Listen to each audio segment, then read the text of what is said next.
This is San Diego News Daily.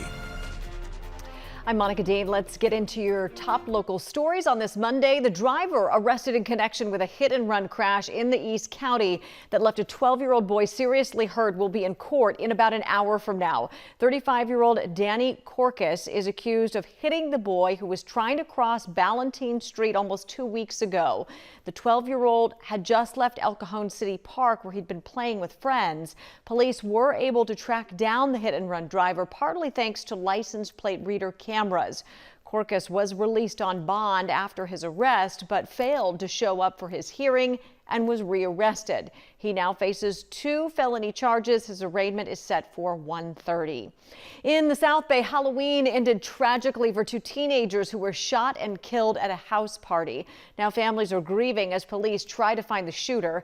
NBC7's Nicole Gomez is outside Montgomery High School in Otay Mesa, where at least one of the victims went to school. Yeah, well, we saw over the weekend that several teachers here on campus posted about their heartbreak over losing a student and so young. And it's very likely that they have grief counselors here helping out any staff and students who are struggling. I feel empty inside. I still don't believe that he's gone. It doesn't feel real. Absolute devastation from the foster mom of Cajon Roldan, one of the victims who was killed on Friday. According to investigators, at around 11:15 on Halloween night, they responded to reports of a shooting on Prospect Street right next to Castle Park High School. When they got there, they found 2 teenagers, ages 15 and 17, suffering from gunshot wounds. Police say they transported them to UCSD Medical Center, where despite efforts, they were pronounced dead. We spoke with one girl who was at the party and saw what happened leading up to the shooting. They were arguing and he starts reaching down this way, and I just tell myself, no, like, this is not gonna happen. Like, it just didn't look real. But I just ran inside because people started running because everybody saw that, and you just hear 3 gunshots laying right next. Like, one person was laying down like this and the other one was facing that way. Like, they both fell down. I went inside and I got napkins and a shirt so I could put pressure, because I'm supposedly not supposed to let blood gush out, like too much blood. And I put pressure on this. You can imagine that witness is going to be dealing with the trauma of this for some time. As far as the investigation goes, Chula Vista police say they are aware that this incident was recorded on cell phone video by several witnesses. They're hoping somebody comes forward with that video and more information. Crime Stoppers is also offering a $1,000 reward for any information leading to an arrest. Reporting from Otay Mesa, Nicole Gomez, NBC7.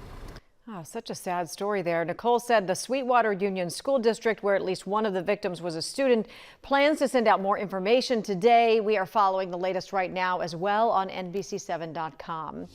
It is special election week. Voters have until the end of the day tomorrow to decide whether Proposition 50 will go into effect.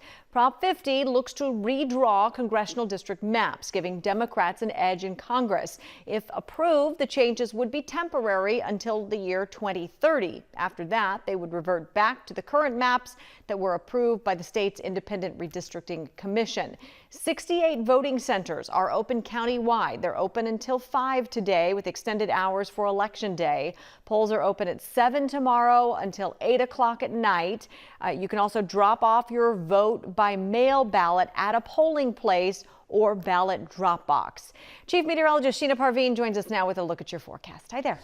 Hi there. As we head through the afternoon, we're going to see passing clouds after we saw the fog this morning, but we could see fog again tonight. For the inland valleys, we'll be close to 80 degrees, some spots only in the mid to upper 70s. For the coastline, around 73, mountains around 73, a little breezy southwest wind, deserts around 90. Then over the next couple days for the coast, we're going to drop into the low 70s, even near 70 for Wednesday. So that'll be the coolest day of the week. We'll see again fog pretty much each morning. Then we head towards the weekend and temperatures will be mild. Your 10-day forecast coming up. Thank you, Sheena. We are starting to see the impacts the government shutdown is having on local families, and now the county must come up with a plan to help. We'll have those details for you coming up next. Stay with us. You count on deeper investigations. Why didn't you just let her go? I'm trying to keep our family together. You count on getting a response. You count on a committed team looking out for you. A lot of our small business vendors tell me that you owe them quite a bit of money. In 2 languages. ¿Por qué piensa que ellos no hacen más? You count on results. And they said, you have your money back. And getting answers. Do you still feel let down? It's a slap in the face. This is NBC 7 and Telemundo 20 investigates and responds. Only on NBC 7 and Telemundo 20. This is San Diego News Daily.